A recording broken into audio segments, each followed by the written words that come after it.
Welcome to a new episode of my tutorials about GNU/Linux and Ethernet. So in the previous videos we have programmed a TCP client, a TCP server, a UDP server, and the last missing piece is a UDP client. So today let's code a UDP client in C for Linux.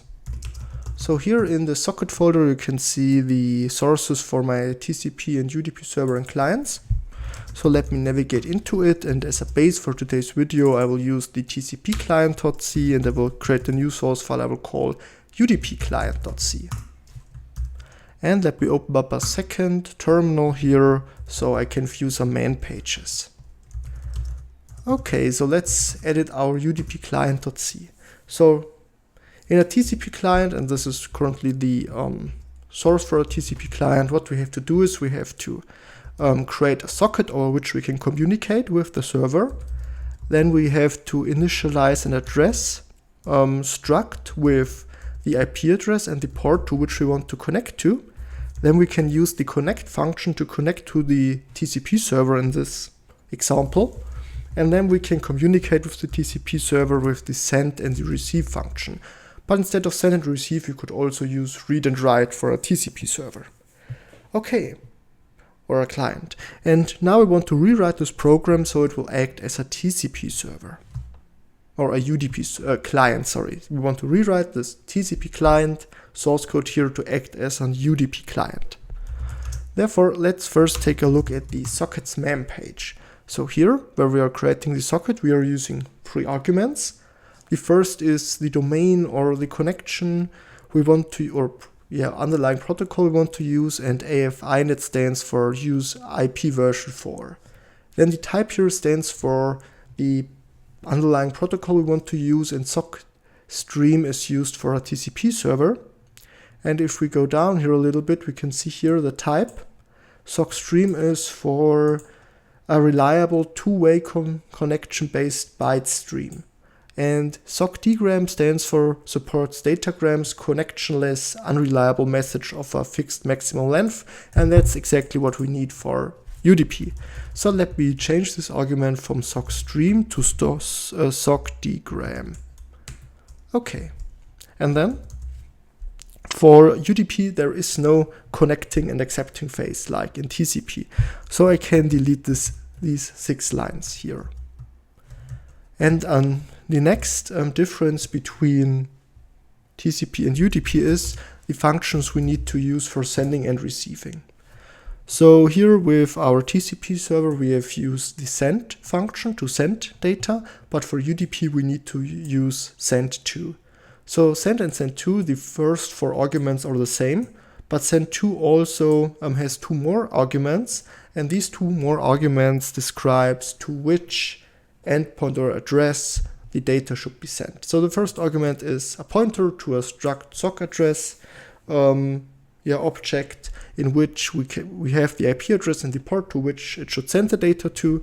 And because struct sock address is protocol independent, but we are using sock address in here to put in our address, and sock address in is IP version 4 dependent, so we have to also pass the length of this address struct, so send-to knows which protocol it should use basically. Okay, so here I will add, so I have to convert my sock address in address to sock address pointer, and then I'm passing the address of our address struct here. And then I have to pass the length, or maybe let's even create a new variable here. Socklen t address len is equal to size of address. And then I can pass this address len variable here. Okay, and then we have sent hello from the client to our UDP server. Now the next step is to receive something from the UDP server. And once again here we can't use the receive function, so we have to use the receive from function. And you can see once again the first 4 arguments are the same as for receive, but these next 2 arguments provides us some information about from which address we want to receive data and the length of this address structure. So I will just copy what I have in here and pass it in here. But one difference here is here we have to provide a pointer to this length, to the length of our sock address object. Okay, but that should be basically it. The rest is just the same as the TCP client. Cool. So let me try to compile this program and then let's run it. So first I will start our UDP server. Now let me try to compile the UDP client to the file -uc. Yes, this I have to rename to receive from. Sorry for that.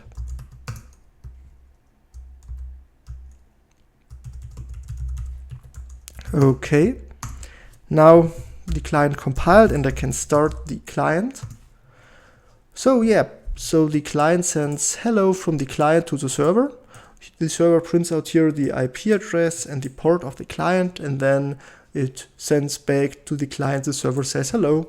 So cool, our simple UDP client is working. And I guess that's it for today. I hope you've enjoyed the video and learned something. In case you want to support my work, you can buy me a coffee on buymeacoffee.com/linux. So thanks for watching and goodbye.